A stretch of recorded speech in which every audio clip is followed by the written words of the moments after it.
ओम नमः शिवाय। श्री वायवीय संहिता पूर्वार्ध प्रथम अध्याय। पुराणों और विद्यावतार का वर्णन। व्यास जी कहते हैं, जो जगत की सृष्टि, पालन और संहार करने वाले हैं, उन भगवान शंकर को मैं प्रणाम करता हूँ, जिनकी शक्ति अद्वितीय है, जो संसार की हर वस्तु में विद्यमान है, अर्थात सर्वव्यापक हैं। उन विश्वकर्ता अविनाशी भगवान शिव की मैं शरण में हूँ। जब गंगा, यमुना और सरस्वती के संगम स्थल प्रयाग में नैमिषारण्य में ऋषिगणों ने यज्ञ का अनुष्ठान किया, तब व्यास मुनि के पुत्र सूत जी उस स्थान पर गए थे।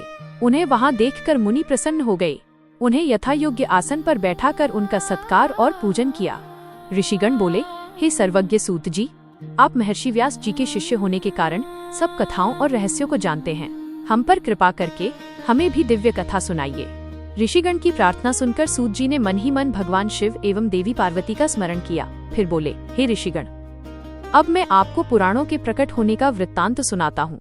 श्वेत कल्प में वायुदेव द्वारा कहे गए वचन ही व्यास से पूर्ण व शास्त्रों से शोभित होकर पुराण कहे जाते हैं। 4 वेद, 6 शास्त्र, मीमांसा, न्याय, धर्मशास्त्र एवं पुराण आदि 14 विद्याएं हैं। आयुर्वेद, धनुर्वेद, गंधर्व वेद और अर्थशास्त्र से मिलकर ये 18 हो जाती हैं। देवाधिदेव भगवान शिव ही इन 18 विद्याओं के उत्पादक हैं। संसार की उत्पत्ति के समय सर्वप्रथम ब्रह्मा जी उत्पन्न हुए, जिन्हें ये 18 विद्याएं प्रदान की। उनकी रक्षा के लिए विष्णु को शक्ति प्रदान की। श्री विष्णु जी ब्रह्मा की रक्षा करने वाले मध्य पुत्र हैं। ब्रह्मा के 4 मुखों से 4 वेद उत्पन्न हुए। तत्पश्चात उनके 4 मुखों से शास्त्र उत्पन्न हुए।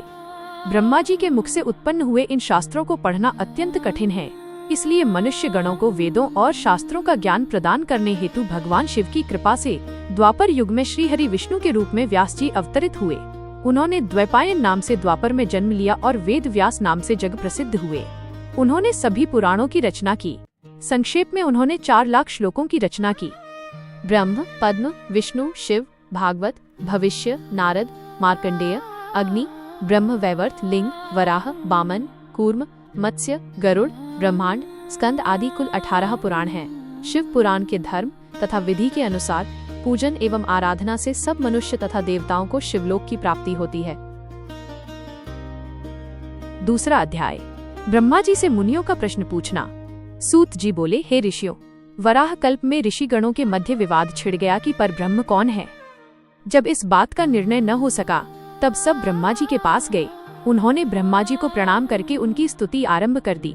तब ब्रह्मा जी ने उनसे पूछा, हे ऋषिगण, आपके यहाँ आने का क्या प्रयोजन है। ब्रह्मा जी के प्रश्न को सुनकर ऋषिगण बोले, हे ब्रह्मा जी, हम संदेह रूपी अज्ञान के अंधेरे में पड़ गए हैं, इसलिए हम सब बहुत व्याकुल हैं। हम पर कृपा करके हमारे संदेह को दूर करें। हम सब यह जानना चाहते हैं कि अविनाशी, नित्य, शुद्ध चित्त स्वरूप पर ब्रह्म परमात्मा कौन है। अपनी लीला से संसार को रचकर इस संसार का सृष्टिकर्ता, पालनकर्ता और संहारकर्ता कौन है। ऋषि गणों का यह प्रश्न सुनकर ब्रह्मा जी ने त्रिलोकीनाथ कल्याणकारी देवाधिदेव महादेव। तीसरा अध्याय। नैमिषारण्य कथा। ब्रह्मा जी बोले, हे ऋषियों, जिसने ब्रह्मा, विष्णु और रुद्र सहित पूरे संसार को रचा है, जिनकी कृपा दृष्टि पाकर संसार के सभी प्राणी भयमुक्त हो जाते हैं, जो सब इंद्रियों के मूल हैं, जिनकी कृपा से मुझे प्रजापति पद प्राप्त हुआ है, जो सब पर शासन करने वाले हैं, जिनकी कृपा से सूर्य, चंद्र, अग्नि, बिजली सहित पूरा संसार प्रकाशित होता है, वे परम ब्रह्म और कोई नहीं, स्वयं शिव ही हैं। इनकी अनंत महिमा को कोई नहीं जान सकता। त्रिलोकीनाथ कल्याणकारी भगवान शिव ही निपुण, उदार, गंभीर, माधुर्य, मकरंद से सभी प्राणियों के स्वामी और अद्भुत लीला करने वाले हैं। उन्होंने ही इस संसार को उत्पन्न किया है। प्रलय काल में ही वे सारे ब्रह्मांड को अपने अधीन कर अपने में विलीन कर लेते हैं। भगवान शिव का सच्चे मन से पूजन और आराधन करने वाले को प्रभु का दर्शन प्राप्त होता है। भगवान शिव के 3 रूप हैं, स्थूल, सूक्ष्म और सूक्ष्म से सूक्ष्म। स्थूल रूप को देवता, सूक्ष्म रूप को योगीजन और तीसरे अर्थात अत्यंत सूक्ष्म रूप को शिवजी के परम भक्त और शिव व्रत का उत्तम पालन करने वाले ही देख सकते हैं। धर्म का विशेष ज्ञान हो जाने पर अधर्म का नाश हो जाता है और फिर शिवजी की अचल भक्ति प्राप्त हो जाती है। भगवान शिव की कृपा से कर्म के बंधनों से मुक्ति मिल जाती है तथा मनुष्य शिव धर्म में प्रवृत्त हो जाता है। धर्म 2 प्रकार का होता है, गुरु अपेक्षित तथा गुरु अनपेक्षित। गुरु अपेक्षित धर्म द्वारा ही शिव धर्म में प्रवृत्त होकर शिव ज्ञान की प्राप्ति होती है और मनुष्य सांसारिक मोह माया को त्याग कर भाव साधन में लग जाता है। तत्पश्चात ज्ञान और ध्यान से युक्त होकर मनुष्य योग में प्रवृत्त हो जाता है। योग से भक्ति, भक्ति से शिवजी की कृपा और उनकी कृपा से संसार से मुक्ति मिल जाती है, तब मनुष्य शिवधाम एवं शिवपद को प्राप्त कर लेता है। इसलिए ऋषिगण, आप सबको मन और वाणी को शुद्ध करके परमात्मा शिव के ध्यान में लग जाना चाहिए। यज्ञों और मंत्रों द्वारा आवाहन करने से वायुदेव आपके पास आएंगे, उसी से तुम्हारा कल्याण होगा। फिर आप सब पवित्र वाराणसी नगरी में चले जाना, क्योंकि वहीं पर पिनाकधारी शिवदेवी पार्वती जी के साथ विराजमान है। इस समय मैं मनोमय चक्र को छोड़ रहा हूँ। इस चक्र की नेमी जहाँ टूटे उसी स्थान पर आप महायज्ञ आरंभ करना। यह कहकर ब्रह्मा जी ने शिवजी का स्मरण करते हुए सूर्य के समान चमकते दिव्य अलौकिक चक्र को फेंक दिया। सब ऋषियों ने ब्रह्मा जी को प्रणाम कर चक्र के पीछे चलना आरंभ कर दिया। वो चक्र बहुत दूर चलकर एक बड़ी शिला से टकराया और उसकी नेमी टूट गई। तब वही स्थान नैमिषारण्य नाम से विख्यात हुआ। ऋषि गणों ने उसी स्थान पर महायज्ञ करने की दीक्षा ग्रहण की। एक समय की बात है, राजा पुरूरवा रानी उर्वशी के साथ विहार करता हुआ उस स्थान पर पहुंचा। पुरूरवा 18 समुद्र द्वीपों का स्वामी होते हुए भी उस भूमि को पाने के लिए ललचा गया। मोहित होकर वो उस भूमि को उनसे छीनने लगा। तब मुनिगण ने क्रोध में राजा पर कुशा का प्रहार किया और राजा को मार गिराया। इसी भूमि खंड पर ब्रह्मा जी ने सृष्टि की रचना की थी। इस भूमि खंड को पाकर ऋषिगण बहुत प्रसन्न और आनंदित हुए। चौथा अध्याय, वायु आगमन। सूत जी बोले, ऋषिगण, उन भाग्यशाली ऋषियों ने नैमिषारण्य क्षेत्र में भगवान शिव को प्रसन्न करने के लिए 10,000 वर्ष तक यज्ञ किया। तब ब्रह्मा जी से प्रेरित होकर वायुदेव ने उन्हें दर्शन दिए। उन्हें अपने सामने पाकर ऋषिगण बहुत प्रसन्न हुए। ऋषिगण ने वायुदेव को उत्तम आसन देकर उनका बहुत आदर सत्कार किया। वायुदेव बोले, ऋषिगण, भगवान शिव की परम कृपा से आपका यज्ञ निर्बाध गति से चल रहा है। कोई राक्षस अथवा महादैत्य यज्ञ में विघ्न नहीं कर रहा है। फिर भी क्या आपको इस यज्ञ में कोई कष्ट हुआ है? आपने शास्त्र स्तोत्र से, देवताओं और पितृकर्मों से पितरों को पूजकर यज्ञ को विधि विधान से पूर्ण कर लिया है। तब वायुदेव के इन प्रश्नों का उत्तर देते हुए ऋषिगण बोले, हे वायुदेव, हमने अपने अज्ञान रूपी अंधकार को दूर करने के लिए ब्रह्मा जी की आराधना की थी। तब उन्होंने प्रसन्न होकर हमें इस महायज्ञ को करने के लिए कहा था। उन्होंने ही हमें ब्रह्मा, विष्णु, रुद्र एवं देवों के स्वामी पर ब्रह्म परमेश्वर, कल्याणकारी भगवान शिव को प्रसन्न करने के लिए शिव मंत्र जपने की आज्ञा दी थी। आपके शुभागमन के विषय में भी ब्रह्मा जी ने बताया था। आपने यहाँ पधारकर हमारे महायज्ञ को पूर्ण कर दिया। आपके दर्शन पाकर हम सबका जीवन सफल हुआ और हम सब कृतार्थ हुए। पांचवा अध्याय, शिव तत्व वर्णन। ऋषि बोले, हे वायुदेव, आप हम सबको ये बताएं कि आपको ये ईश्वरीय ज्ञान कैसे प्राप्त हुआ है, जिनका जन्म अभी तक अप्रकट है। ऐसे ब्रह्मा जी से आपने शिव भाव को कैसे प्राप्त किया? प्रभु, हमारी इस जिज्ञासा को शांत करें और हमें ज्ञान प्रदान करें। ऋषिगण के वचन सुनकर वायुदेव बोले, हे ऋषिगण, 21वें श्वेत रूप नामक कल्प में ब्रह्मा जी ने ब्रह्मांड की रचना करने के लिए भगवान शिव को प्रसन्न करने हेतु कठोर तपस्या की। तब उनकी कठोर तपस्या से प्रसन्न होकर कल्याणकारी शिव ने उन्हें अपने स्वरूप के दर्शन दिए। तत्पश्चात उन्हें परम शिव तत्व ज्ञान का उपदेश दिया। अपनी तपस्या के प्रभाव से ही मुझे ब्रह्म ज्ञान की प्राप्ति हुई है। सर्वप्रथम मुझे पशुपाशपति संज्ञक ज्ञान प्राप्त हुआ। इस ज्ञान को वस्तु विनाशक माना जाता है। चेतन और प्रकृति दोनों का नायक ज्ञान ही है। पशु, पाश एवं पति को तत्वज्ञ कहते हैं। क्षर प्रकृति, अक्षर पुरुष और इन दोनों का प्रेरक परमेश्वर है। प्रकृति माया है। माया ही महेश्वर की परम शक्ति है। जीव अपने कर्मों का फल भोगने के लिए ही माया से आच्छादित रहता है। ऋषि बोले, हे वायुदेव, कालादि क्या है? उसका कर्म व फल क्या है? भोग किसे कहते हैं और भोग के साधन क्या हैं? वायुदेव बोले, ऋषिगण, कला, विद्या, राग, काल और नियति का भोक्ता मनुष्य है। हमारा शरीर ही भोग का साधन है। जब शिव भक्ति की भावना प्रबल होती है तब मनुष्य शिव स्वरूप हो जाता है। विद्या ज्ञान बढ़ाती है, राग को कला बढ़ाती है। सुख दुख से मोहित होकर आत्मा सत्व, रज और तम गुणों को भोगती है। पंचभूत, पंच तन्मात्रा, पंच ज्ञानेन्द्रिय, पंच कर्मेंद्रिय प्रधान बुद्धि, मन अहंकार विकार युक्त है। श्रेष्ठ पुरुषों ने आत्मा को भिन्न माना है। मनुष्य अपने कर्मों का ही फल भोगता है। ईश्वर सर्वज्ञ और अगोचर है, वही अंतर्यामी कहलाता है। शरीर तो दुखों की खान है, वह नश्वर है और नष्ट हो जाता है। संसार में आकर वह जन्म मरण के चक्र में घूमता रहता है। आत्मा कभी नहीं मरती, वो अमर है। आत्मा एक के बाद दूसरा शरीर धारण कर लेती है। जीवात्मा ज्ञानहीन होने के कारण सुख दुख भोगने के लिए स्वर्ग और नरक में जाती है।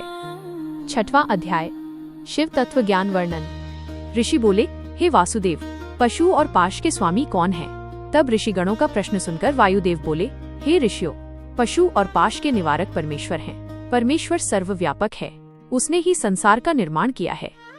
ईश्वर की प्रेरणा से ही जीव संसार में जन्म लेता है। परमात्मा ही सबका करता है। जिस प्रकार अंधे मनुष्य को कुछ दिखाई नहीं देता, उसी प्रकार मनुष्य भी परमेश्वर को नहीं देख पाता। पशु एवं पाश को जब ज्ञान प्राप्त होता है तो ब्रह्म ज्ञानियों को मुक्ति मिल जाती है। परमेश्वर महाज्ञानी और मायावी हैं। वो सारे संसार को अपने अधीन कर लेते हैं। वही संसार की सृष्टि, पालन और संहार करने वाले हैं। त्रिलोकीनाथ देवाधिदेव भगवान शिव ही परमेश्वर हैं। उन्होंने ही आकाश और पृथ्वी की रचना की है। उन्होंने ही सभी जीवों एवं देवताओं को रचा है। अतः वे ही पुराण पुरुष हैं। अपनी अपार अलौकिक शक्ति से उन्होंने पूरे त्रिलोक की रचना की और उसका पालन करते हैं तथा समय आने पर इसका विनाश भी स्वयं कर देते हैं। संसार रूपी वृक्ष के दो पत्ते हैं, जीवात्मा और परमात्मा। जीवात्मा अपने कर्म के फल को भोगती है और परमात्मा उसका लेखा जोखा रखते हैं। परमात्मा का प्रकाश एवं तेज चारों ओर फैला हुआ है। गुह्योपनिषद के अनुसार परब्रह्म को जानने वाला मनुष्य जन्म मरण के बंधनों से मुक्त हो जाता है। इसलिए सदाशिव की भक्ति कर मोक्ष प्राप्ति की इच्छा करनी चाहिए। वे कल्याणकारी सदाशिव ही सब कामनाओं को पूरा करने वाले हैं। उनके अमृत रूपी ज्ञान के बिना मुक्ति संभव नहीं है। अतः सर्वव्यापक सर्वेश्वर शिव का ही ध्यान और स्मरण करना चाहिए। 7वां अध्याय, काल महिमा। ऋषि बोले, हे देव, इस विश्व की सृष्टि, पालन और संहार रूपी चक्र के निरंतर चलने से ही जीव की उत्पत्ति एवं विनाश होता है। हमें इस काल को अपने अधीन रखने वाले के विषय में बताइए। तब ऋषिगणों के प्रश्न का उत्तर देते हुए वायुदेव बोले, हे मुनियों, जिस काल के विषय में आप जानना चाहते हैं वह भगवान शिव का ही तेज और दिव्य रूप है। काल को कालात्मा नाम से भी जाना जाता है। इस चराचर जगत में कोई भी काल के सामने रुकावट नहीं डाल सकता। त्रिलोकीनाथ कल्याणकारी भगवान शिव की अंशांश शक्ति ही इस कालात्मा में कार्य कर रही है। इस काल शक्ति ने पूरे विश्व को अपने अधीन कर रखा है। ये काल सिर्फ भगवान शिव के ही अधीन है, क्योंकि इसमें स्वयं शिव शक्ति विद्यमान है। इस काल को रोक पाना किसी के वश में नहीं है। कोई इसका उल्लंघन नहीं कर सकता। अपनी अथाह बल शक्ति के कारण ही यह त्रिलोक पर अपना अखंड राज्य कर रहा है। भगवान शिव की शक्ति से ही यह सब जीवों को उनके सुख दुख का फल देता है। काल के अनुसार ही वायु, धूप, ठंड और मेघ द्वारा जल प्रदान करता है। समय पर सूर्य देव अपनी तेज किरणों से जगत को तृप्त करते हैं, खेतों में अन्न पैदा करते हैं तथा फल फूल प्रदान करते हैं। जब मनुष्यगण इस काल तत्व को भली भांति समझ लेते हैं, तब उन्हें परमेश्वर शिव के दर्शन प्राप्त होते हैं। काल के स्वरूप को जान लेने पर ही शिव कृपा से काल का अतिक्रमण किया जा सकता है। इसे ही तो अमरता कहते हैं। यही मुक्ति है। 8वां अध्याय, त्रिदेवों की आयु। ऋषिगण बोले, हे वायुदेव, अब आप हम पर कृपा करके आयु का परिमाण और संख्या के बारे में बताइए। वायुदेव बोले, हे ऋषिगण, प्रलय काल आने तक की अवधि ही पूर्ण काल की अवधि है। 15 निमेष की काष्ठा होती है। 30 काष्ठाओं का एक मुहूर्त अर्थात दिन रात, 15 दिन रातों का एक पक्ष होता है। इस प्रकार महीने में 2 पक्ष, शुक्ल पक्ष और कृष्ण पक्ष होते हैं। पितरों के दिन और रात क्रमशः शुक्ल पक्ष और कृष्ण पक्ष होते हैं। 6 महीने का एक अयन होता है। 2 अयन पूरे होने पर 1 वर्ष पूरा हो जाता है। मनुष्यों का 1 वर्ष देवताओं के 1 दिन और रात के बराबर होता है। मनुष्यों की 1 अयन के दक्षिण होने पर दक्षिणायन अर्थात देवताओं की रात और उत्तर होने पर उत्तरायण अर्थात देवताओं का दिन होता है। इस प्रकार मनुष्यों के 308 वर्ष पूरे होने पर देवताओं का 1 वर्ष पूरा होता है। देवताओं के वर्षों से युगों की गणना होती है। सतयुग, त्रेता युग, द्वापर युग और कलयुग नामक 4 युग कहे गए हैं। इसमें सतयुग देवताओं के 4 सहस्त्र वर्षों का होता है, जिसमें 400 वर्ष संध्या तथा 400 वर्ष संध्यांश के होते हैं। त्रेता युग में 30,000 वर्ष, द्वापर में 2000 वर्ष और कलयुग में 1000 वर्ष होते हैं। चारों युगों के 1000 वर्ष बीतने पर एक कल्प पूरा होता है। 71 चतुर्युगी का एक मनवंतर होता है। ब्रह्मा जी का एक दिन एक कल्प के बराबर होता है। 8000 वर्षों का एक वर्ष और 8000 वर्षों का एक युग होता है। हजारों वर्षों का एक सवन बनता है। ब्रह्मा जी की आयु 30,000 सवन का समय बीतने पर पूरी हो जाएगी। इस प्रकार ब्रह्मा जी की पूरी आयु श्रीहरि विष्णु के एक दिन के बराबर है।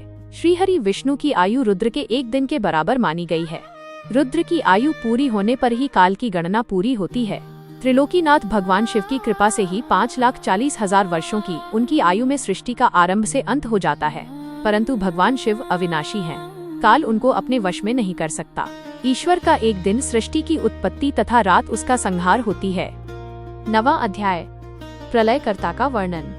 वायुदेव बोले, ऋषिगण, सबसे पहले परब्रह्म से शक्ति उत्पन्न हुई। वह शक्ति माया कहलाई और उससे ही प्रकृति पैदा हुई। भगवान शिव की ही प्रेरणा से यह सृष्टि उत्पन्न हुई। इस सृष्टि की उत्पत्ति, अनुलोम और व्यतिलोम से इसका नाश होता है। यह जगत 5 कलाओं से पूर्ण एवं अप्रकट कारण रूप है। इसके मध्य में आत्मा अनुस्यूत है। त्रिलोकी नाथ देवाधिदेव महादेव शिव ही सर्वज्ञ, सर्वशक्तिमान, सर्वेश्वर और अनंत हैं। वे सदाशिव ही सृष्टि की रचना, पालन और संहार करते हैं। सृष्टि के आरंभ से समाप्त होने तक ब्रह्मा जी के 100 वर्ष पूरे होते हैं। ब्रह्मा जी की आयु के 2 भाग, प्रथम परार्ध और द्वितीय परार्ध हैं। इनकी समाप्ति पर ब्रह्मा जी की आयु पूरी हो जाती है। उस समय अव्यक्त आत्मा अपने मध्य कार्य को ग्रहण कर लेती है। अव्यक्त में समावेश होने पर उत्पन्न विकार का संहार करने के लिए प्रधान तथा पुरुष धर्म सहित रहते हैं। सत्वगुण एवं तमोगुण से ओतप्रोत दोनों प्रकृति पुरुष व्याप्त हैं। जब ये दोनों गुणों में समान हो जाते हैं तो अंधकार के कारण अलग नहीं हो पाते। तब शांत वायु द्वारा निश्चल होता है। अद्वितीय रूपधारी महेश्वर अपनी माहेश्वर रूप रात्रि का सेवन करते हैं। प्रातः काल में महेश्वर अपनी योग शक्ति द्वारा प्रकृति पुरुष में प्रविष्ट हो जाते हैं। तब वे दोनों में क्षोभ उत्पन्न कर देते हैं। तब उनकी आज्ञा से चराचर जगत में सभी प्राणियों की उत्पत्ति होती है। 10वां अध्याय, सृष्टि रचना वर्णन। सर्वप्रथम ईश्वर की प्रेरणा से पुरुष रूप में अधिष्ठित अव्यक्त बुद्धि व विकार उत्पन्न हुए। उसके पश्चात सर्वरूप रुद्र, विष्णु और ब्रह्मा नामक 3 देवताओं की उत्पत्ति हुई। इनका मुख्य कार्य सृष्टि का सृजन, पालन और संहार है। ये ईश्वरत्व युक्त हैं। एक कल्प समाप्त होने पर जब दूसरा कल्प आरंभ हुआ तब सर्वेश्वर शिव ने सबको सृष्टि के कार्य सौंपे। ये तीनों देवता एक दूसरे से पैदा होकर एक दूसरे को धारण करते हैं। ब्रह्मा, विष्णु और रुद्र एक दूसरे का अनुसरण एवं प्रशंसा करते हैं। प्रधान से प्रथम वृत्ति, ख्याति, बुद्धि एवं महत्व पैदा हुए। क्षोभ से 3 प्रकार के अहंकार उत्पन्न हुए। अहंकार से 5 महाभूत तन्मात्रा इंद्रियां पैदा हुईं। सत्व गुण से सात्विक तत्व की उत्पत्ति हुई। तमोगुण अहंकार 5 महाभूत पंच तन्मात्रा से उत्पन्न 11वां मन गुण से 2 प्रकार का होता है। प्राणियों में 2 प्रकार के गुण होते हैं। समस्त प्राणियों में आदिभूत होता है। उससे आकाश व आकाश से स्पर्श गुण की उत्पत्ति होती है। स्पर्श गुण से वायु, वायु से रूप गुण, रूप से तेज, तेज से रस गुण, रस से गंध गुण व गंध से पृथ्वी की उत्पत्ति होती है। फिर इन 5 महाभूतों से सारा संसार निर्मित होता है। महदादिक से एक विशेष अंड की उत्पत्ति होती है। तब ब्रह्म उस अंड में वृद्धि पाकर ब्रह्मा नाम से क्षेत्रज्ञ हो जाता है। यही सर्वप्रथम शरीरधारी पुरुष है। ये तीनों गुणों को अपने अधीन रखते हैं। इन्हीं 3 गुणों के कारण वे अपने शरीर के 3 विभाग कर देते हैं। सृष्टि कार्य में ब्रह्मा, पालन में विष्णु एवं संहार कार्य में रुद्र कार्य करते हैं। उस विराट नायक का गर्भबंधन सुमेरु पर्वत से होता है। समुद्र का जल उसका गर्भाशय है एवं इस अंड में लोक निवास करते हैं। इन लोकों में सूर्य, चंद्र, नक्षत्र, वायु का निवास है। जल इस अंडे को ढक कर रखता है। जल से 10 गुना तेज, तेज से 10 गुना वायु, वायु से 10 गुना आकाश उस आदिभूत को ढक कर रखता है। फिर महतत्वादि, महतत्वादि को प्रकृति चारों ओर से ढके रहती है। इन 7 आवरणों में अंड रहता है। इस प्रकार ये 8 प्रकृतियां हैं। अव्यक्त द्वारा ही संपूर्ण संसार निर्मित हुआ है और उसी में विलय भी हो जाता है। काल के अधीन गुण भी सम और विषम होते हैं। गुणों की कमी अथवा विशेषता होने पर सृष्टि की रचना होती है और इनका समानत्व होने पर प्रलय हो जाता है। ब्रह्मा की यही योनि है और ये अंड ही ब्रह्मा का निश्चयात्मक क्षेत्र है। प्रकृति सर्वगामिनी है जिसमें सहस्त्र अंड रहते हैं। उन अंडों में चतुर्मुख विष्णु, ब्रह्मा एवं रुद्र को प्रकृति रचती है। ये तीनों शिवजी की समीपता पाकर स्थित रहते हैं। व्यक्त से अव्यक्त, अव्यक्त से अंड और अंड से ब्रह्मा उत्पन्न होकर संपूर्ण लोक की रचना करते हैं। सृष्टि की रचना और प्रलय काल में उसका नाश तो परमेश्वर की लीला है। 11वां अध्याय, सृष्टि आरंभ का वर्णन। ऋषिगण बोले, हे वायुदेव, अब आप हम पर कृपा करके हमें मनवंतर, कल्प व प्रतिसर्ग के बारे में बताइए। ऋषिगणों की प्रार्थना सुनकर वायुदेव बोले, सर्वप्रथम ब्रह्मा उत्पन्न होते हैं और उनके एक दिन में 14 मनवंतर पूरे हो जाते हैं। मनवंतर असंख्य हैं। इस समय वराह कल्प है जिसमें 14 मनवंतर हैं। इनमें 7 को स्वयंभुव और 7 को सावर्णी नाम से जाना जाता है। प्रथम कल्प की समाप्ति पर बहुत प्रलयकारी भयंकर हवा चली जिसने वृक्षों को उनके स्थानों से उखाड़ फेंका। उस समय तीनों देवताओं के बीच में अग्नि देवता प्रकट हुए। उन्होंने अग्नि से सब कुछ जला दिया। तत्पश्चात जले हुए पृथ्वी के भाग को वर्षा के जल में डुबो दिया। जब ब्रह्मा जी ने देखा कि संसार पानी में डूब गया है और संपूर्ण ब्रह्मांड नष्ट हो गया है, चारों ओर अथाह जल दिखाई पड़ रहा है, तब वे भी सुखपूर्वक जल में सो गए। जब सृष्टि का आदिकाल होता है, उस समय श्रुतियाँ ईश्वर को जगाती हैं। तब योग निद्रा में सोते हुए त्रिदशाधिपति ब्रह्मा रूप परमेश्वर शिव की सब देवता हाथ जोड़कर स्तुति करते हुए उनसे जागने की प्रार्थना करते हैं। उस समय सबकी प्रार्थना और स्तुति से जागकर परमेश्वर ने योग निद्रा का त्याग किया और जल शैया पर बैठकर चारों ओर देखने लगे। जब उन्हें पृथ्वी के जल में डूबने के बारे में ज्ञात हुआ, तब उन्होंने वराह रूप का स्मरण किया। फिर वराह रूप धारण करके उन्होंने समुद्र को झकझोरा और पृथ्वी को वापस लाने के लिए जल के बीच से अंदर चले गए। ये देखकर प्रसन्न देवता उन पर फूलों की वर्षा करने लगे। 12वां अध्याय, सृष्टि वर्णन। वायुदेव बोले, हे ऋषिगण, ब्रह्मा जी को सृष्टि की चिंता हुई और तपोमय मोह पैदा होने से अंधेरा छा गया। उस समय आत्मा वाली सृष्टि पैदा हुई, पर ऐसी सृष्टि देखकर ब्रह्मा जी व्याकुल हो गए और उन्होंने दूसरी सृष्टि की रचना की। यह सृष्टि पक्षियों की थी और पैदा होते ही कुमार्ग पर पड़ गई। तब ब्रह्मा जी ने तीसरी बार सात्विक अर्थात देवताओं की सृष्टि की रचना की, परंतु इस सृष्टि से भी ब्रह्मा जी को संतोष नहीं हुआ। तब उन्होंने मानव सृष्टि का निर्माण किया। यह सृष्टि सुंदर और रजोगुण वाली थी।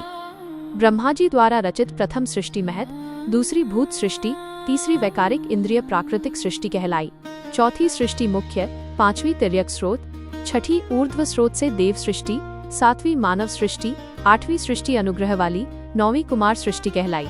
सर्वप्रथम ब्रह्मा जी ने सनक, सनंदन, सनातन, सनत कुमार तथा ऋभु मानस पुत्र पैदा किए। ये सभी योग मार्ग गामी हुए। इस प्रकार जब सृष्टि की वृद्धि न हुई, तब दुखी होकर ब्रह्मा जी ने तपस्या करनी आरंभ कर दी, परंतु जब बहुत समय बीत जाने पर भी कोई फल न मिला, तब ब्रह्मा जी क्रोधित हो गए। क्रोधाधिक्य के कारण उनकी आंखों में आंसू आ गए, जिससे भूत प्रेत पैदा होने लगे।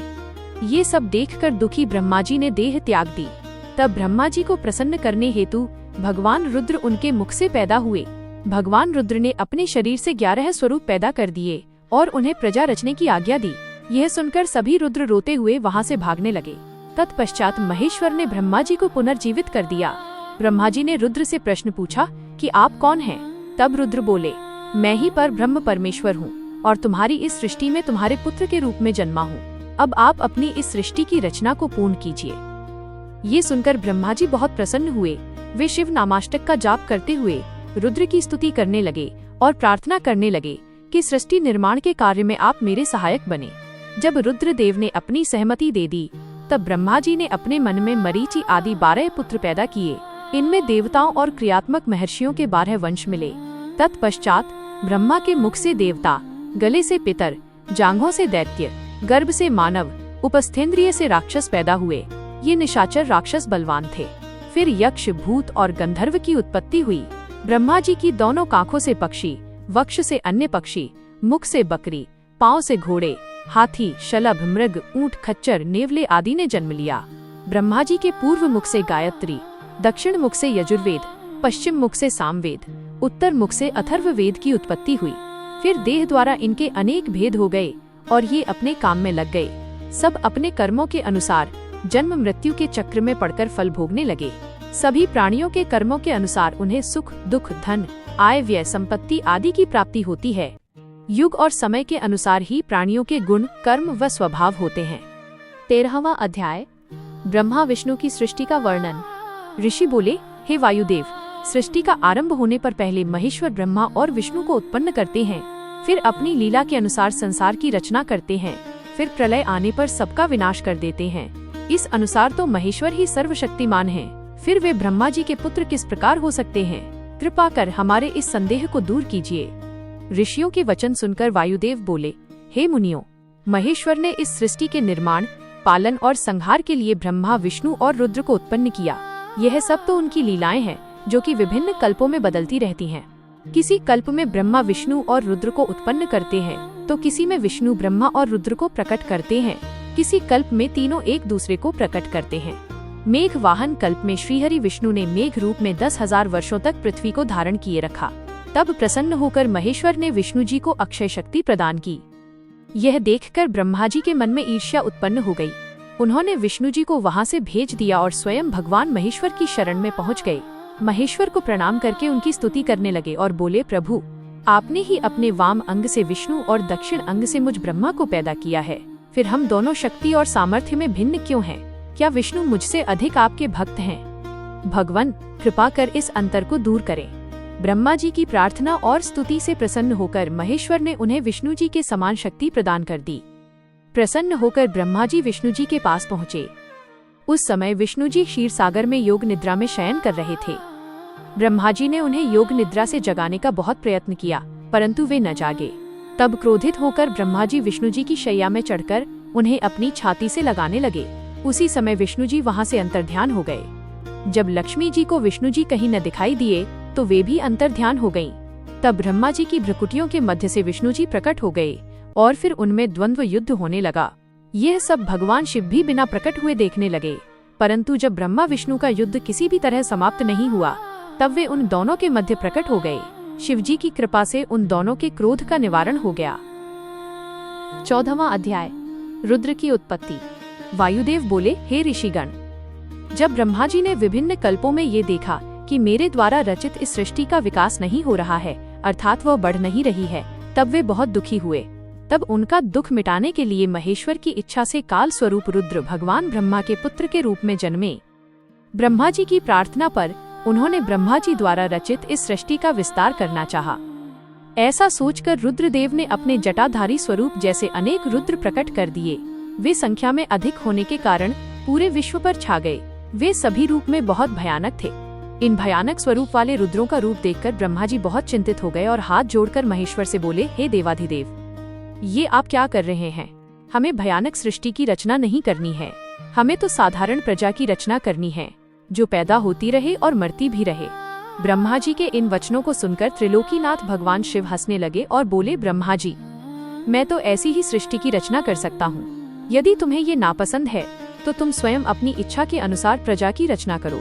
यह कहकर कल्याणकारी भगवान शिव सृष्टि की रचना के कार्य से मुक्त होकर वहाँ से चले गए। 15वां अध्याय, शिव शिवा की स्तुति। वायुदेव बोले, हे ऋषिगण, शिवजी के वहां से चले जाने के पश्चात ब्रह्मा जी ने स्वयं सृष्टि की रचना की, परंतु उस सृष्टि में प्रजा की वृद्धि नहीं हो रही थी। सृष्टि में वृद्धि न होती हुई देखकर ब्रह्मा जी भी बहुत दुखी हुए। तब वे अपने आराध्य भगवान शिव और देवी शिवा की तपस्या करने लगे। ब्रह्मा जी की कठोर तपस्या से प्रसन्न होकर शिवजी ने उन्हें दर्शन दिए। ब्रह्मा जी ने उन्हें सृष्टि में प्रजा की वृद्धि न होने के विषय में बताया। भगवान शिव और देवी पार्वती ने मिलकर उनकी समस्या का निवारण किया। शिवजी ने उन्हें अपने अर्धनारीश्वर स्वरूप के दर्शन कराए।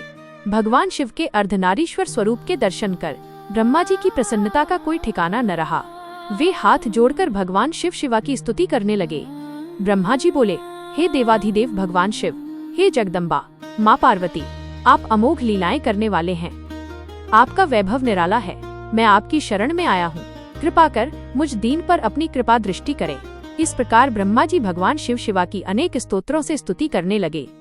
16वां अध्याय, मैथुनी सृष्टि की उत्पत्ति। वायुदेव बोले, हे ऋषिगण, जब ब्रह्मा जी ने विभिन्न स्तोत्रों से स्तुति की और भगवान शिव शिवा को प्रसन्न कर लिया, तब शिवजी बोले, ब्रह्मदेव, मैं आपकी मनोकामना अवश्य पूर्ण करूंगा। तब शिवजी ने अर्धनारीश्वर स्वरूप से देवी महेश्वरी को अलग कर दिया। साक्षात देवी जगदम्बा को अपने सामने पाकर ब्रह्मा जी ने उनसे प्रार्थना की। ब्रह्मा जी बोले, हे देवी भगवती, मैंने मन द्वारा देवताओं और ऋषियों की रचना की, परंतु मेरे द्वारा रचित सृष्टि का विस्तार नहीं हो रहा है, इसलिए मैं मैथुनी सृष्टि रचना चाहता हूँ। ये तभी संभव हो सकता है जब सृष्टि में नारी का भी अंश हो। मुझ पर कृपा कर आप मेरे पुत्र प्रजापति दक्ष की पुत्री के रूप में जन्म लें और सृष्टि को वृद्धि प्रदान करें। ब्रह्मा जी की प्रार्थना से संतुष्ट होकर देवी ने अपनी भ्रुकुटियों के मध्य से एक शक्ति उत्पन्न की। देवी ने उस शक्ति को ब्रह्मा जी की इच्छा पूरी करने का आदेश प्रदान किया और स्वयं महेश्वर जी में समा गईं। तब भगवान महेश्वर अंतर्ध्यान हो गए। इस प्रकार ब्रह्मा जी को ब्रह्मरूप शक्ति प्राप्त हुई। उस शक्ति ने ब्रह्मा जी की इच्छा के अनुसार दक्ष के घर जन्म लिया। तभी से मैथुनी सृष्टि का आरंभ हुआ। 17वां अध्याय, मनु की सृष्टि का वर्णन। वायुदेव बोले, ऋषिगण, भगवान महेश्वर की कृपा से ब्रह्मा जी ने आधे शरीर से शत्रुपा नामक नारी उत्पन्न की और आधे से भूव मनु को पैदा किया। उसी कन्या ने यशस्वी मनु को पति के रूप में पाया। इन्होंने मैथुन द्वारा प्रियव्रत उत्तानपाद नामक पुत्र एवं आकुति, देवहूति, प्रसूति नामक कन्याएं पैदा की।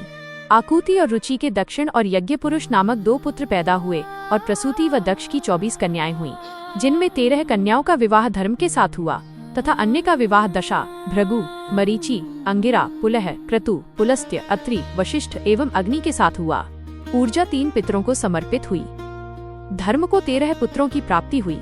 दक्ष प्रजापति की पुत्री के रूप में सती का जन्म हुआ और उसने देवाधिदेव भगवान शिव को पति रूप में पाया। अपने पिता के यज्ञ में पति का निरादर देखकर उसने योगाग्नि में अपने को भस्म कर लिया। फिर पुनः हिमालय की पुत्री के रूप में जन्म लेकर शिवजी को प्राप्त किया। भृगु ऋषि के 2 पुत्र हुए व उन दोनों के हजारों पुत्र हुए। ये सभी भार्गव वंशी कहलाए। ऋषि मरीचि को पौर्णमास नामक पुत्र की प्राप्ति हुई और इनका बहुत बड़ा वंश हुआ। इसी वंश में कश्यप ऋषि पैदा हुए। अंगिरा ऋषि के 2 पुत्र व 4 पुत्रियां हुई और उनकी बहुत सी संतानें हुई। पुलस्त्य के अग्निपुत्र पैदा हुए और इसी वंश की संतानें पौलस्त्य कहलाईं। इसी प्रकार कर्दम, वालखिल्य, अत्रि एवं मुनि वशिष्ठ के सैकड़ों अरब संख्या में संतानें हुईं। ब्रह्मा जी के मानस पुत्र रुद्र के पुत्र अग्नि को पावन, पवमान, शुचि पुत्र हुए और इनके 49 पुत्र हुए। ये नित्य, नैमित्तिक एवं काम्य होने के कारण रुद्रपरायण हैं। इसलिए अग्नि में होम की गई वस्तु रुद्रदेव को प्राप्त होती है। पितृवंश के वसंत आदि 6 ऋषि पितरों के स्थान हैं। अग्निश्वांत, अक्षवान और यक्षवान बर्हिषद है। स्वधा से मैना नामक पुत्री हुई, जिसका विवाह गिरिराज हिमालय से हुआ। उनके मैनाक और क्रौंच नामक 2 पुत्र एवं उमा एवं पतित पावनी गंगा नामक 2 पुत्रियां हुई। भगवान रुद्र के शाप से चाक्षुष मनवंतर में दक्ष प्रजापति इनके पुत्र हुए। इस प्रकार मैंने धर्म आदि के वंश का वर्णन आपसे संक्षेप में किया। 18वां अध्याय, दक्ष का शाप। वायुदेव बोले, हे ऋषिगण, एक बार की बात है, सभी देवता और ऋषि मुनि भगवान शिव के दर्शनों के लिए कैलाश पर्वत पर गए। उस समय देवाधिदेव महादेव जी देवी सती के साथ सिंहासन पर विराजमान थे। उसी समय दक्ष भी अपनी पुत्री से मिलने के लिए कैलाश पर्वत पर पहुँचे, परंतु देवी सती को अपने पिता के आगमन का ध्यान नहीं रहा। इसी कारण दक्ष क्रोधित हो उठे और उन्होंने महायज्ञ में अपनी पुत्री सती और भगवान शिव को आमंत्रित नहीं किया। देवर्षि नारद घूमते घूमते कैलाश पर पहुँचे और देवी सती को उनके पिता के यज्ञ के विषय में बताया। उन्होंने देवी सती को ये भी कहा कि दक्ष ने इस यज्ञ में सभी ऋषि मुनियों एवं देवताओं को आमंत्रित किया, परंतु आपको और भगवान शिव को नहीं बुलाया है। यह सुनकर देवी सती को बहुत दुख हुआ। उन्होंने भगवान शिव से अपने पिता द्वारा किए जा रहे यज्ञ में जाने की आज्ञा मांगी। शिव ने सती को बहुत समझाया कि बिना बुलाए उनका अपने पिता के घर जाना भी व्यवहार की दृष्टि से उचित नहीं है, लेकिन सती ने तो वहाँ जाना ठान लिया था। वो शिव का अपमान करने के लिए अपने पिता को भी दंडित करना चाहती थी। तब वे अपने पति की आज्ञा लेकर नंदी पर सवार होकर अपने पिता के यज्ञ में पहुंची। यज्ञ में सती को देखकर उनके पिता को बहुत क्रोध आया। सती बोली, हे पिताजी, मैं आपकी कन्या हूँ, आपने मुझे यज्ञ में क्यों नहीं बुलाया? मेरे पति शिव तो सबके स्वामी हैं, ये चराचर जगत उन्हीं की अनुकंपा से चलता है, उन्हें तो आपने पूछा भी नहीं। आपने उनका अपमान करके अच्छा नहीं किया। देवी सती के वचन सुनकर दक्ष अत्यंत क्रोधित होकर बोले, मेरी अन्य सभी कन्याएं व उनके पति सुपात्र एवं पूजनीय हैं। सब देवता तथा ऋषि मुनि भी पूजनीय हैं, इसलिए वे सब यज्ञ में आमंत्रित किए गए हैं, परंतु तुम और तुम्हारा पति इस यज्ञ में आने योग्य नहीं हो। अपने पिता के ऐसे वचन सुनकर सती को बहुत दुख हुआ और वे बोली, शिव निंदा सुनना शिवद्रोह करना है, मैं अपने पति की निंदा नहीं सुन सकती। यह कहकर उन्होंने योगाग्नि में अपने शरीर को भस्म कर दिया। उधर जब शिवजी को पता चला कि उनकी पत्नी का यज्ञ में अपमान हुआ है, तब उन्होंने दक्ष को शाप दे दिया। उसी शाप के फलस्वरूप चाक्षुष मनवंतर में दक्ष प्रचेता के पुत्र के रूप में जन्मे और दक्ष के अन्य जामाता वैवस्वत मनवंतर में भी वरुण देहधारी के रूप में पैदा हुए। 19वां अध्याय, वीरगण का यज्ञ में जाना। ऋषिगण बोले, हे वायुदेव, प्रजापति दक्ष तो धर्म के कार्य में लगकर महायज्ञ कर रहे थे, फिर भगवान शिव ने उनका यज्ञ क्यों भंग किया? कृपा कर इस कथा को बताइए। तब ऋषिगणों की जिज्ञासा शांत करने के लिए वायुदेव बोले, हे ऋषियों, गिरिराज हिमालय की तपस्या के फल स्वरूप देवी जगदम्बा ने उनके घर में जन्म लिया और श्री पार्वती का विवाह भगवान शिव से हो गया। प्रजापति दक्ष ने अश्वमेध यज्ञ का आयोजन किया। उस यज्ञ में वसु, मरुदगण, अश्विनी कुमार, पितर, आदित्य, विष्णु आदि सभी देवता एवं ऋषि मुनियों को आमंत्रित किया, परंतु भगवान शिव को नहीं बुलाया। जब परम शिव भक्त दधीची ने उस यज्ञ में शिवजी को उपस्थित नहीं देखा, तब उन्हें ज्ञात हुआ कि शिवजी को निमंत्रित नहीं किया गया है। वे क्रोधित होकर बोले, इस यज्ञ में जगत के स्वामी भगवान शिव को क्यों आमंत्रित नहीं किया गया? वह पूजनीय के भी पूजनीय हैं, फिर तुम उनका पूजन क्यों नहीं कर रहे हो? दधीची ऋषि के इन वचनों को सुनकर दक्ष बोले, हे ब्रह्मर्षि, यहाँ 11 रुद्र तो उपस्थित हैं और अन्य रुद्रों को हम नहीं जानते। इस यज्ञ के अधिष्ठाता श्रीहरि विष्णु हैं। तब क्रोधित दधीची यज्ञ को छोड़कर चले गए। उधर भगवान शिव ने यह जानकर कि उनकी प्राण वल्लभा का यज्ञ में अपमान हो रहा है, वीरभद्र नामक गण को उत्पन्न किया।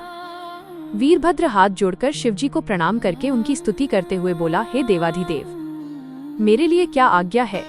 भगवान शिव ने उसे आदेश देते हुए कहा, हे वीरभद्र, तुम अपने योद्धाओं के साथ प्रजापति दक्ष के यज्ञ में जाओ और यज्ञ का विध्वंस कर दो, फिर दक्ष को भी नष्ट कर देना। देवाधिदेव की यह आज्ञा पाकर वीरभद्र ने अपने शरीर से हजारों करोड़ों गण उत्पन्न किए, फिर आनंद पूर्वक यज्ञ का विध्वंस करने के लिए सेना सहित चल पड़ा। 20वां अध्याय, दक्ष यज्ञ का वर्णन। वायुदेव बोले, हे ऋषिगण, वीरभद्र अपने गणों के साथ प्रजापति दक्ष के यज्ञ में पहुंच गए। उस समय वेद मंत्रों के घोष से पूरा यज्ञ मंडप गूंज रहा था। वहां पहुंचकर वीरभद्र ने सिंह गर्जना की। वीरभद्र की इस भीषण गर्जना से हाहाकार मच गया। देवता एवं ऋषि मुनि अपनी प्राण रक्षा के लिए इधर उधर भागने लगे। सारी भीड़ तितर बितर हो गई, परंतु दक्ष पूर्ववत ही यज्ञ में बैठा रहा। वीरभद्र जब प्रजापति दक्ष के सामने पहुंचा तो वो क्रोध भरे स्वर में बोले, तुम कौन हो और यहाँ पर क्यों आए हो? यहाँ से शीघ्र ही चले जाओ, अन्यथा अच्छा नहीं होगा। प्रजापति दक्ष के वचन सुनकर वीरभद्र बोला, ऐ मूर्ख दक्ष, तुम्हें अत्यधिक विद्वान मानते हैं, तुम वेद शास्त्र के ज्ञाता हो, लेकिन मुझे तो ऐसा नहीं लगता। मुझे तो तुम अहंकार का मूर्त रूप दिखाई दे रहे हो। इस अहंकार ने तुम्हारी सोचने विचारने की शक्ति को हर लिया है। मैं तुम्हारी उसी बुद्धि को सही करने आया हूँ। जिस मंत्र द्वारा तुमने देवाधिदेव सर्वेश्वर कल्याणकर्ता भगवान शिव का पूजन नहीं किया, अब उसका उच्चारण बार बार क्यों कर रहे हो? फिर वह फुफकारता हुआ विष्णु जी एवं अन्य देवताओं की ओर मुख करके बोला, क्या तुम देवताओं की भी मति मारी गई है, या तुम्हें भी अपने बल का अभिमान हो गया है, जो त्रिलोकीनाथ भगवान शिव का अनादर देखकर भी चुपचाप मूक दर्शक बने खड़े हो? दक्ष को समझाने की जगह तुम भी उसकी हाँ में हाँ मिला रहे हो। यहाँ मैं तुम्हारा घमंड नष्ट करने के लिए ही आया हूँ। यह कहकर वीरभद्र ने अपनी आंखों से अग्नि प्रकट की, जिससे यज्ञ मंडप जलने लगा। उसने वहां उपस्थित सभी यज्ञकर्ताओं को रस्सी से बांध दिया। यज्ञ पात्र तोड़ डाले। वीरभद्र के अन्य गण देवताओं को मारने लगे और यज्ञ भूमि में उपद्रव करने लगे। उन्होंने पूरा यज्ञ तहस नहस कर दिया। सभी अपनी प्राण रक्षा के लिए इधर उधर भागने लगे। 21वां अध्याय, श्रीहरि विष्णु एवं वीरभद्र का युद्ध।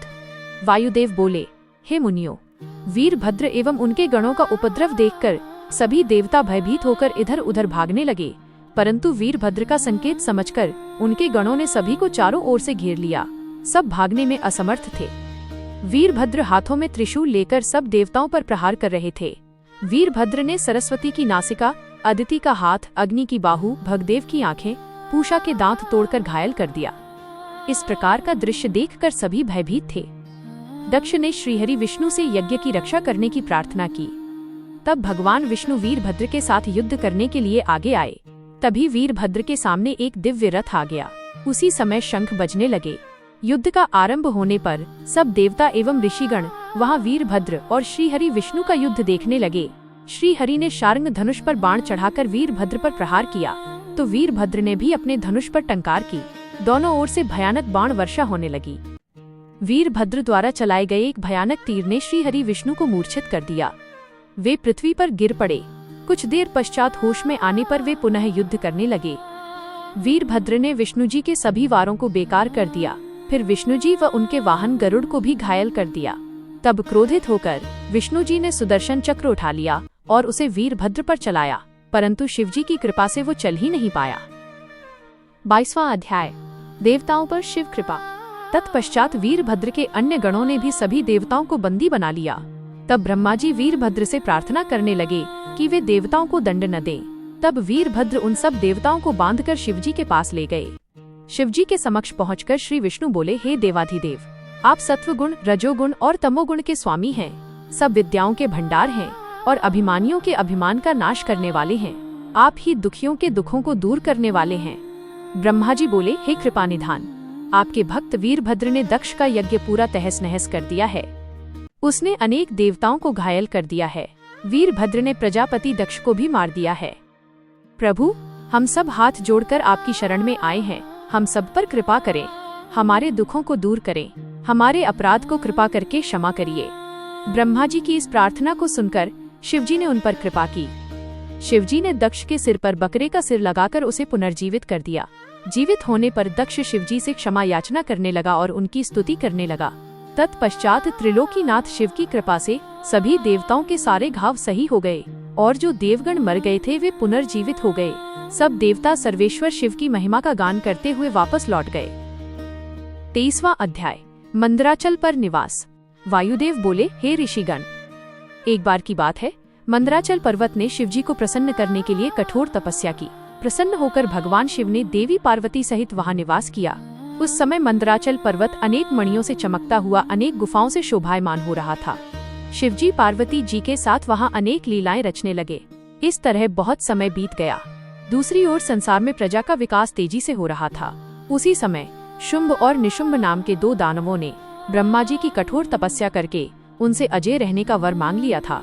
ब्रह्मा जी ने वर देते हुए कहा कि यदि तुम जगदम्बा के अंश से उत्पन्न कन्या को पाने की अभिलाषा करोगे तो निश्चय ही तुम्हारा विनाश हो जाएगा। तब उन्हें वर देकर ब्रह्मा जी अंतर्ध्यान हो गए। वरदान पाकर शुंभ निशुंभ बलवान होने के साथ साथ अभिमानी भी हो गए थे। उन्होंने देवताओं पर आक्रमण करके देवताओं को हरा दिया और इंद्र के स्वर्गासन पर अपना कब्जा कर लिया। दोनों ने अधर्म का नाश करना शुरू कर दिया। पूरा संसार उनके अत्याचारों से दुखी हो रहा था। सब देवता दुखी होकर भगवान शिव की शरण में गए। तब शिवजी ने उन्हें आश्वासन देकर भेज दिया। इस कार्य को करने के लिए देवी पार्वती को क्षुब्ध करना आवश्यक था, इसलिए शिवजी ने स्त्रियों की बुराई करनी शुरू कर दी। तब क्रोधित होकर देवी बोली, हे स्वामी, आपको मेरा सांवला रंग नहीं सुहाता है, इसलिए आप ऐसी बातें कर रहे हैं। अब मैं जा रही हूँ और ब्रह्मा जी की तपस्या करूंगी। ये कहकर क्रोधित देवी पार्वती वहां से चली गयीं। 24वां अध्याय, कालिका उत्पत्ति। वायुदेव बोले, इस प्रकार क्रोधित होकर देवी वहां से चली गयीं। फिर वे अपने माता पिता से मिलने के लिए हिमालय पहुंची और फिर उनका आशीर्वाद लेकर तपस्या करने के लिए चली गईं। परम दिव्य और मनोरम स्थान देखकर वे तपस्या में बैठ गईं। वे प्रतिदिन स्नान करके धूप दीप आदि से पूजन करतीं और मन में ब्रह्मा जी का स्मरण करते हुए उनकी आराधना करनी आरंभ कर दी। एक दिन भगवती तपस्या में लीन थी। उसी समय एक उग्र सिंह वहां आ गया, परंतु देवी के तेज के प्रभाव से वो आगे न बढ़ सका। वह दिन रात मूर्ति बनकर वहीं देवी के सामने खड़ा रहा। उसे देखकर देवी ने सोचा कि ये सिंह हिंसक जानवरों से मेरी रक्षा करने के लिए यहाँ खड़ा है। देवी की कृपा दृष्टि से वह सिंह पापों से मुक्त हो गया और देवी की सेवा में लग गया। दूसरी ओर सभी देवता दैत्यों द्वारा किए जा रहे उपद्रवों से बहुत दुखी थे। बहुत दुखी होकर वे सभी ब्रह्मा जी की शरण में गए और उन्हें अपना दुखड़ा सुनाया। देवताओं को सहायता का आश्वासन देकर ब्रह्मा जी देवी के समक्ष पहुँचे। देवी कठोर तपस्या में लीन थी। ब्रह्मा जी को इस प्रकार सामने पाकर देवी ने प्रणाम किया। तब ब्रह्मा जी बोले, हे भगवती, आप तो सबका कल्याण करने वाली तथा सभी तपस्याओं का फल देने वाली हैं, फिर आप इस तरह कठोर तपस्या क्यों कर रही हैं? ब्रह्मा जी के पूछे प्रश्न का उत्तर देते हुए देवी बोली, हे ब्रह्मा जी, सृष्टि के आरंभ में आप भगवान शिव से उत्पन्न हुए हैं, इसलिए आप मेरे पुत्र हैं। प्रजा वृद्धि के लिए भगवान रुद्र आपके मस्तक से प्रकट हुए, इसलिए आप मेरे ससुर हैं। अपना दुख आपको बताकर मैं उससे मुक्त होना चाहती हूँ। मैं अपना काले रंग का शरीर त्याग कर गोरी बनना चाहती हूँ। तब ब्रह्मा जी ने कहा, हे देवी, जैसा आप चाहती हैं वैसा ही होगा। आप अपने काले वर्ण का त्याग कर गौर वर्ण धारण करें। देवी आपका वही काला वर्ण दैत्यराज शुंभ निशुंभ का वध करके इस संसार को उनके पापों से मुक्त करेगा। तभी देवी ने काले रंग का त्याग कर गोरा रंग धारण कर लिया। भगवती के काले वर्ण से मेघों के समान श्याम वर्ण कौशिकी नामक कन्या उत्पन्न हुई। वह योगिनी अष्टभुजा वाली तथा शंख चक्र एवं त्रिशूल आदि आयुधों से सुशोभित थी। ब्रह्मा जी ने देवी कौशिकी को शुंभ निशुंभ का वध करने के लिए शक्ति प्रदान की। तब देवी कौशिकी ब्रह्मा जी व देवी को प्रणाम कर विंध्याचल पहुंची। उन्होंने शुंभ निशुंभ का वध कर देवताओं को सुखी कर दिया। 25वां अध्याय, सिंह पर दया। वायुदेव बोले, हे मुनियों, देवी ने अपने काले वर्ण को अलग किया, जिससे देवी कौशिकी की उत्पत्ति हुई। फिर वो आशीर्वाद पाकर विंध्याचल पर चली गई। तब देवी ने ब्रह्मा जी से कहा, हे ब्रह्मा जी, यह सिंह मेरा परम भक्त है। इसने मेरी अन्य हिंसक जीवों से रक्षा की है, इसलिए इसे मैं अपने साथ ले जाना चाहती हूँ। कृपा कर मुझे आज्ञा प्रदान करें। देवी की बात सुनकर ब्रह्मा जी बोले, देवी, मुझे तो यह कोई कपटी दैत्य लगता है। जो सबको धोखा देने के लिए रूप बदल कर आया है, इसलिए आप इसे यहीं छोड़ दीजिए। ब्रह्मा जी के वचन सुनकर देवी गौरी बोली, हे ब्रह्मा जी, यह सिंह मेरी शरण में आया है और मेरी सेवा में दिन रात लगा रहता है, इसलिए मैं इसे ऐसे नहीं छोड़ सकती। ब्रह्मा जी बोले, देवी, यदि ये आपका परम भक्त है तो ये अवश्य ही निष्पाप होगा, आप जैसा उचित समझें करें। यह कहकर ब्रह्मा जी अंतर ध्यान हो गए और देवी अपने सिंह पर सवार होकर भगवान शिव के पास वापस लौट आईं। 26वां अध्याय, गौरी मिलाप। वायुदेव बोले, हे ऋषियों, देवी ने वहां पहुंचकर भगवान शिव के चरणों की वंदना की। उन्हें इस प्रकार सामने पाकर शिवजी बहुत प्रसन्न हुए और उन्होंने देवी को हृदय से लगा लिया। तब शिवजी बोले, हे प्राणेश्वरी, आपका और मेरा प्रेम साधारण नहीं है। हमें एक दूसरे से विद्वेष नहीं रखना चाहिए, क्योंकि हम ही जगत के कारण और आधार हैं। हमें कभी भी अलग नहीं होना चाहिए।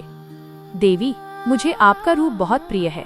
आपके काले या गौर वर्ण से कुछ नहीं होता, क्योंकि मैं आपसे आत्मिक प्रेम करता हूँ।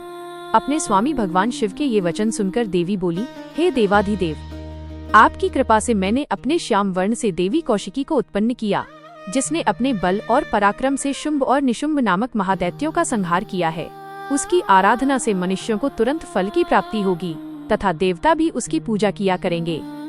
भगवान, मेरी तपस्या में सिंह ने मेरी रक्षा की, जिसे मैं साथ लाई हूँ और उसे अपना द्वारपाल बनाना चाहती हूँ। देवी भगवती की प्रार्थना सुनकर भगवान शिव ने सिंह को द्वारपाल नियुक्त कर दिया।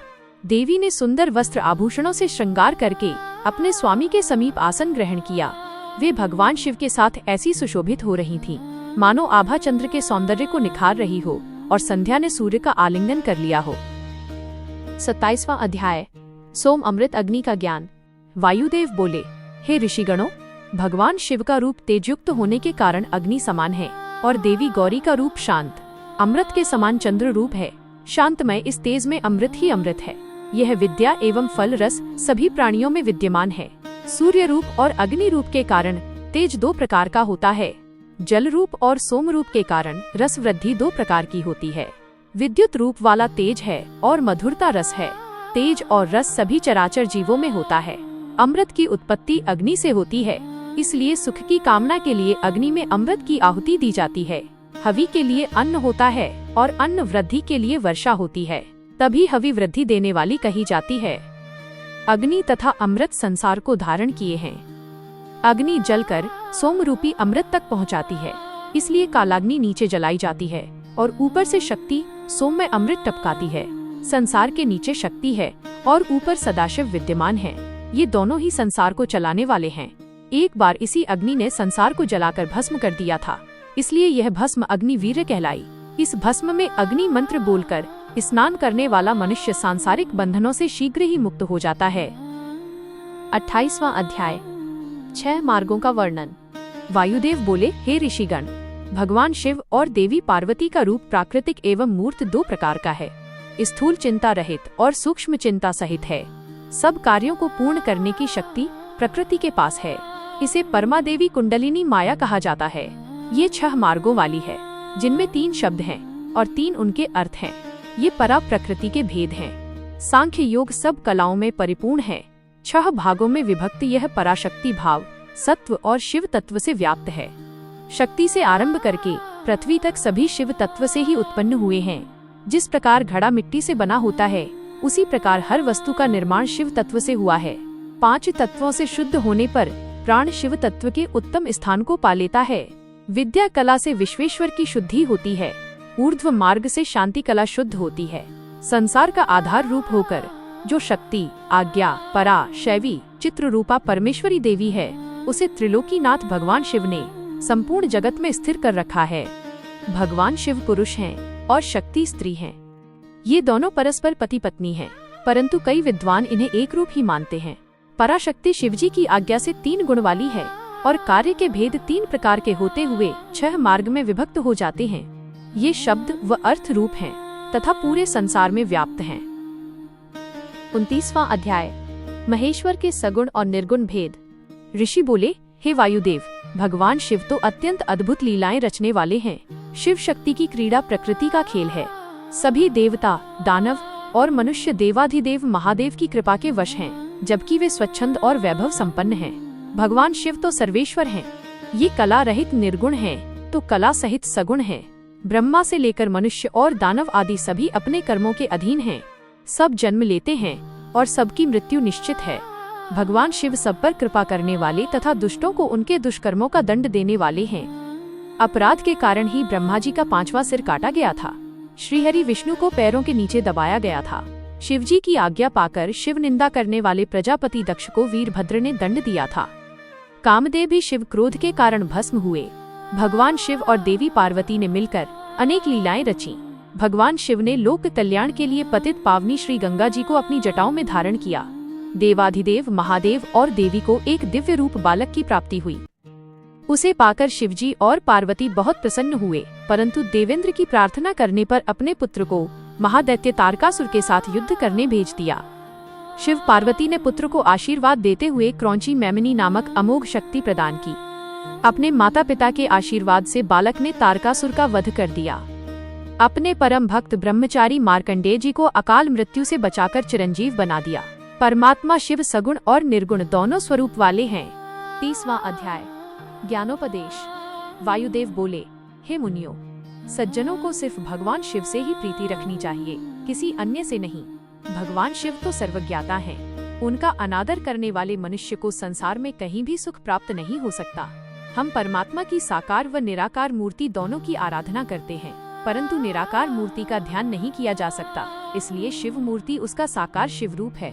साधना के द्वारा ही ईश्वर का साक्षात्कार होता है।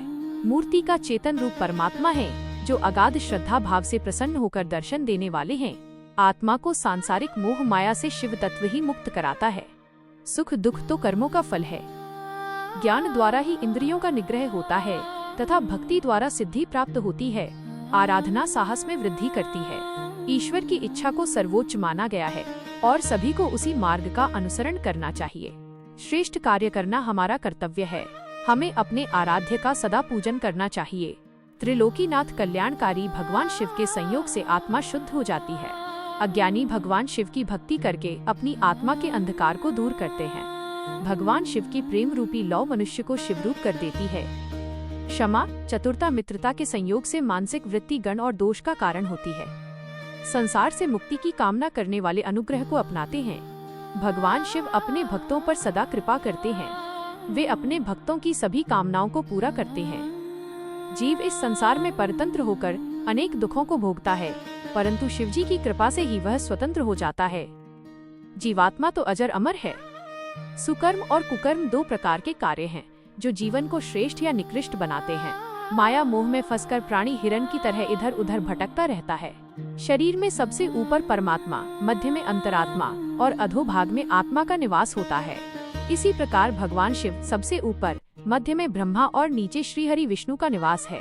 भगवान शिव को अंतरात्मा भी माना जाता है, क्योंकि वे सर्वत्र विद्यमान हैं। अच्छे कर्मों द्वारा उच्च योनि तथा बुरे कर्मों द्वारा निम्न योनि की प्राप्ति होती है। सत्व, रज तथा तम गुण त्रिगुणात्मक योनि प्रदान करने वाले हैं। देवाधिदेव महादेव जी समस्त गुणों के स्वामी, सगुण निर्गुण मूर्ति व सच्चिदानंद रूप हैं। वे पूरे ब्रह्मांड में व्याप्त हैं। मनुष्य तो सदा माया से घिरा रहता है। परमेश्वर शिव की कृपा ही उसे आवागमन के इस चक्र से मुक्ति दिलाती है। उनके नामोच्चारण से ही सब दुखों से मुक्ति मिल जाती है। सब दुखों का नाश हो जाता है। माया से दूर होकर वह शिव कृपा को पा लेता है। अज्ञानी मनुष्य शिवजी को ईश्वर नहीं मानता और अपना सारा जीवन खो देता है। इसलिए मनुष्य को सदा त्रिलोकीनाथ शिवजी की भक्ति में डूबे रहना चाहिए। 31वां अध्याय अनुष्ठान का विधान। वायुदेव बोले, हे मुनियों, प्रत्यक्ष ज्ञान की प्राप्ति हेतु भगवान शिव का पूजन और उनका अनुष्ठान सर्वोत्तम साधन है। इसी के द्वारा मोक्ष की प्राप्ति संभव है। क्रिया, जप, ध्यान और ज्ञान से आराधना का अनुष्ठान किया जाता है। वेदों में धर्म को वर्णित किया गया है। वेदों एवं उपनिषदों द्वारा वर्णित कर्म परम धर्म कहलाते हैं। निर्मल आत्मा वाले धर्म के अधिकारी होते हैं, जबकि सांसारिक जन अधर्मी माने जाते हैं।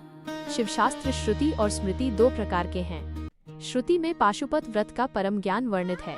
कहते हैं कि हर युग में भगवान शिव योगाचार्य के रूप में अवतार लेते हैं और शिव तत्व का प्रचार प्रसार करते हैं। रुद्र, दधीची, अगस्त्य और उपमन्यु नामक महर्षि पाशुपति व्रत की संहिता के प्रचारक हैं। इसके अनुष्ठान से शिवजी का साक्षात्कार होता है। शिव, महेश्वर, रुद्र, पितामह, विष्णु, संसार, वैद्य, सर्वज्ञ एवं परमात्मा, ये 8 परम कल्याणकारी कारक हैं।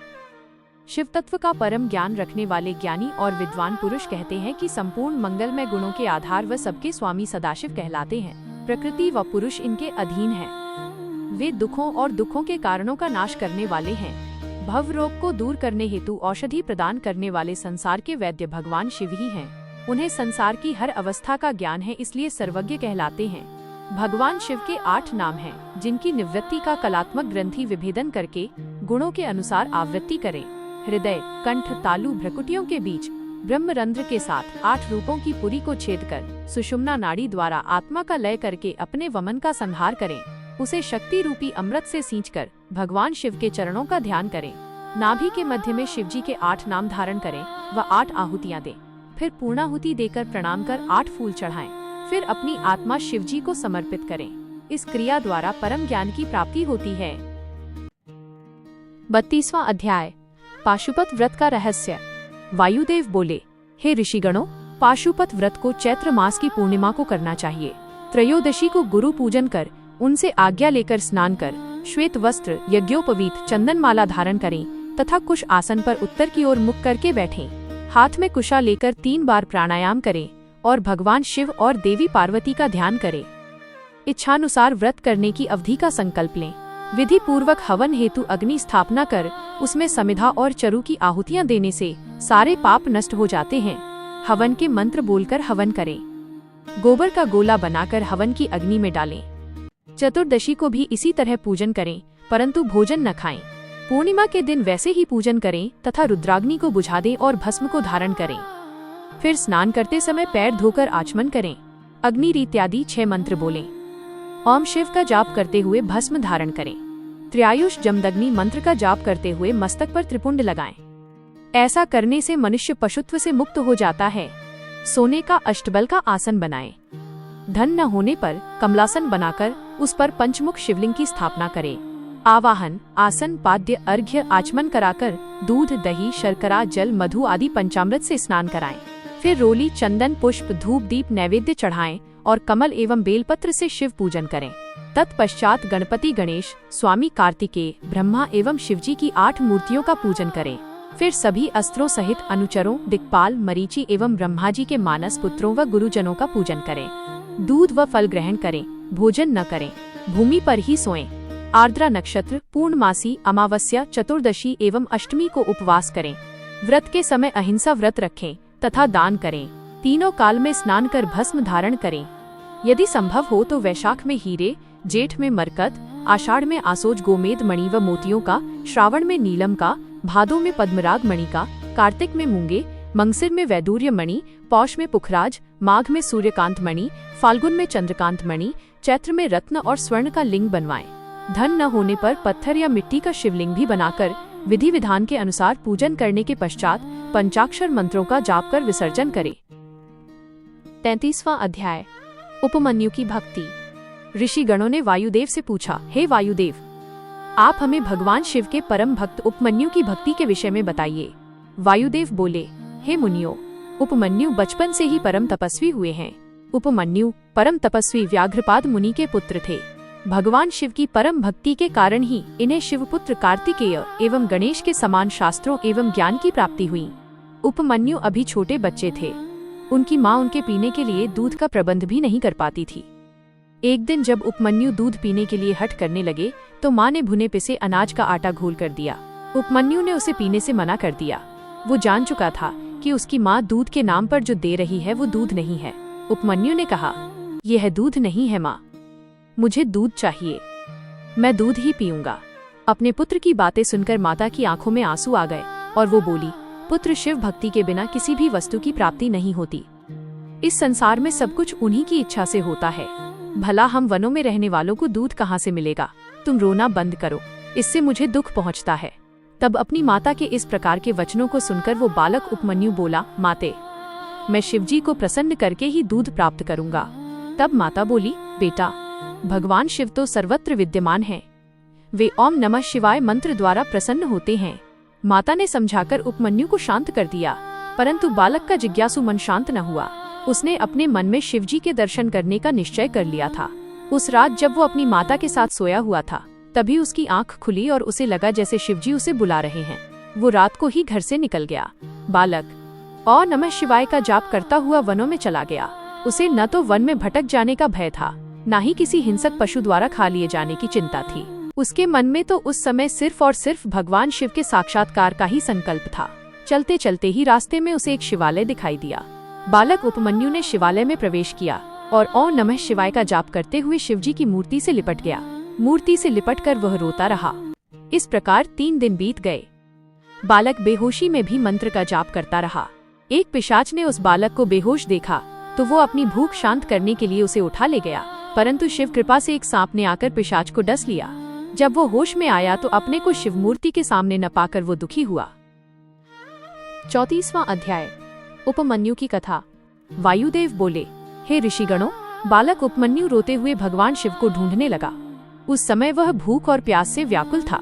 भगवान शिव ने जब दिव्य दृष्टि से देखा कि उनका परम भक्त उपमन्यु उनके दर्शनों के लिए भटक रहा है, तो वे तुरंत उठकर जाने लगे। तभी देवी पार्वती जी उन्हें रोककर पूछने लगी, स्वामी, आप कहाँ जा रहे हैं? तब शिवजी बोले, देवी, मेरा भक्त उपमन्यु मुझे पुकार रहा है। उसकी माँ भी रोती हुई उसे ही ढूंढ रही है। मैं वहीं जा रहा हूँ। शिवजी ये बता ही रहे थे कि सब देवता वहाँ आ पहुँचे। उन्होंने भगवान शिव पार्वती को प्रणाम किया और उनसे संसार में अमंगलकारक विक्षोभ का कारण पूछा। तब शिवजी ने उन्हें बताया कि उपमन्यु की तपस्या पूरी हो चुकी है और मैं उसे ही वर देने जा रहा हूँ। तुम लोग अपने अपने स्थान को जाओ।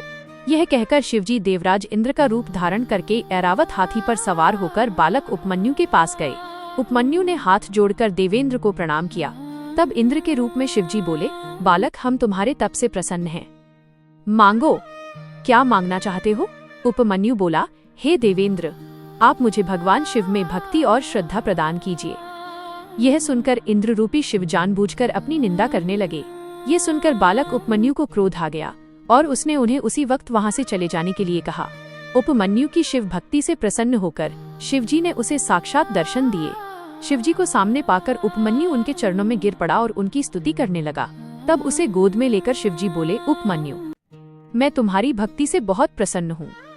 मेरी कृपा से तुम्हारे सभी कष्ट दूर हो जाएंगे। तुम्हारा परिवार धनी हो जाएगा तथा तुम्हें दूध, घी और शहद आदि वस्तुओं की कोई कमी नहीं रहेगी। फिर शिव पार्वती ने उपमन्यु को अविनाशी ब्रह्म विद्या, रिद्धि सिद्धि प्रदान की और उन्हें पाशुपत व्रत का तत्व ज्ञान दिया और सदा यौवन संपन्न रहने का आशीर्वाद प्रदान किया। भगवान शिव के आशीर्वादों को पाकर उपमन्यु कृतार्थ हो गया और बोला, हे देवाधिदेव महादेव, कल्याणकारी सर्वेश्वर, आप मुझे अपनी भक्ति का वर प्रदान करें। मेरी प्रीति आप में सदा बनी रहे। मैं संसार में आपकी भक्ति का ही प्रचार प्रसार करूं। शिवजी ने प्रसन्न होकर कहा, बालक, जैसा तुम चाहोगे वैसा ही होगा। तुम्हारी सभी कामनाएं पूर्ण होंगी। यह कहकर शिवजी देवी पार्वती सहित अंतर्ध्यान हो गए और उपमन्यु प्रसन्नता पूर्वक घर लौट आया। श्री वायवीय संहिता संपूर्ण।